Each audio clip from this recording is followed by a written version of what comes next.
This script builds a complete, self-contained library management system using TypeScript and the native Node.js readline module for live user interaction. First, the system secures its data integrity using string-based enums.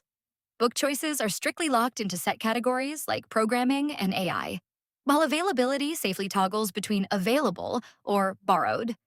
Next, strict TypeScript interfaces map out immutable data contracts. These blueprints outline the exact structure required for every single book, member profile, and tracking transaction.